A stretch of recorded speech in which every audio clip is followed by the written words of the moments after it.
Well, hey everyone, welcome back. Been a little under the weather lately, but I figured I had to come out to the shop and try and make the best of a bad situation, which is me being sick. So as you can kind of see here,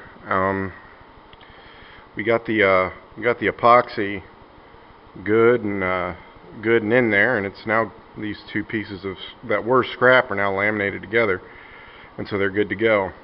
However, what I'm going to do now is I'm going to take these boards here that I've just laminated together, and I'm going to go ahead and chip a lot of this epoxy off with a mallet and chisel.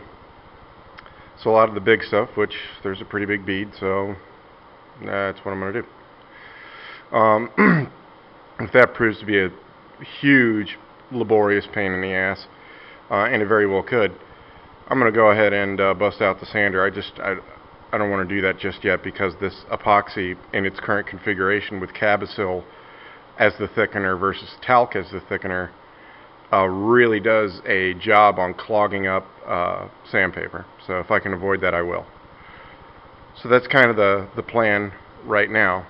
Hopefully, depending on how much this kicks my butt versus how bad I'm feeling, I'll go ahead and move over to the boat. And when I move over to the boat, what I'm going to do is I'm going to start taking these frames, which are right here, the frames that stick up to the shear. They need to be shortened by about 2 inches and about the length of this, the entire top length. I'm also going to have to cut the bulkheads on the back frame there and the forward frame there, so I can get in, start laminating that gunnel like I did on the starboard side, or I'm sorry, on the port side over there, over here on the starboard side. So that's hopefully what I'll get done today. I'll be honest with you, I'm really not all that not that optimistic, so we'll see. Alright guys, well, I'm gonna get to work and I will talk at you here in a little bit. Well, that was a success, just not the way I wanted it to. As you can see by the evident sanding marks, I went ahead and used the sander. Yeah, that chisel was just overmatched. So, well, not perfect. They have all those gobs of epoxy that were all over them now removed, and that means I can actually rip them to length, which I'm not going to do today because it's just me and I'm under the weather.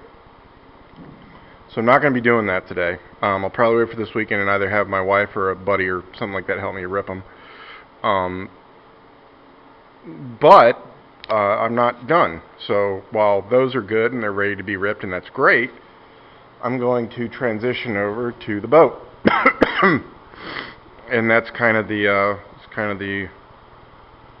line of progression right now. Is what we're going to do is we're going to actually cut those frames down so I can go ahead and install the starboard gunnel.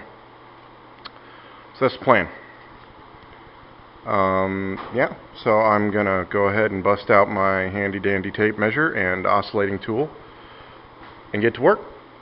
So I'll catch y'all back up when there's more to talk about.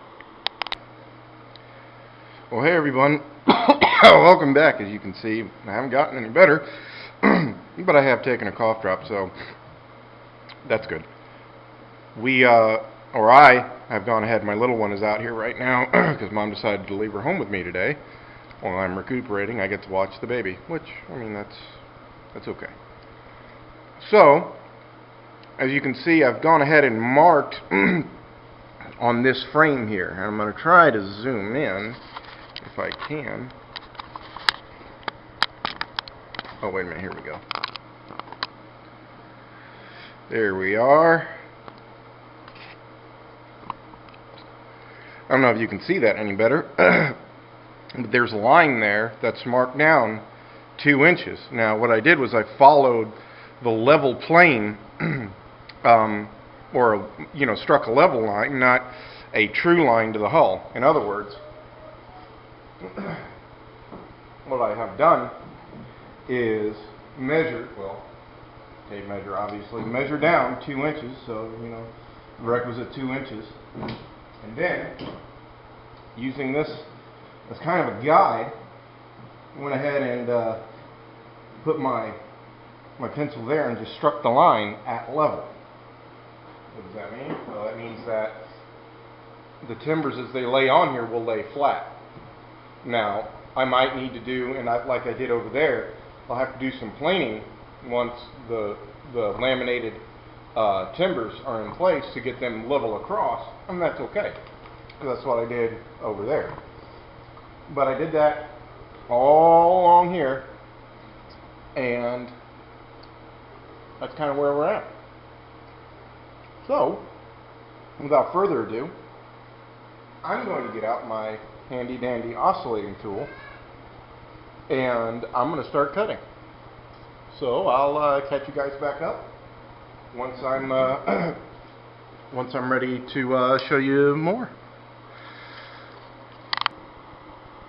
Well, went ahead and notched all the frame tops, but as you can kind of see, I still have some screws left over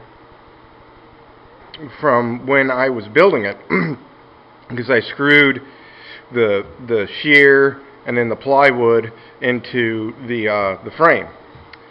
So I've got these frame screws basically sticking out, which I'm going to take my Dremel to and hack those off flush with the shear clamp. Also, too, I didn't talk about this, but on this one, the bulkheads on the fore and aft side of the boat have this plywood in the middle of them. So I actually had to take the measurement from that side to see how far all those laminated pieces stick in, and I did. So that way I cut it to where I won't have to trim it this time. So that's good. And yeah, they'll just any gaps or whatever will be filled in later with thickened epoxy. So that's kind of what I'm doing. I got to remove these screws, like I said, and then I'm probably going to go ahead and have to tap out. This damn cough is getting the better of me. But the good news is that means for this weekend, I will be able to start laminating this starboard side gunnel. So that's good. That's definitely good. Alrighty. I will catch you guys, I guess, later. Have a good one.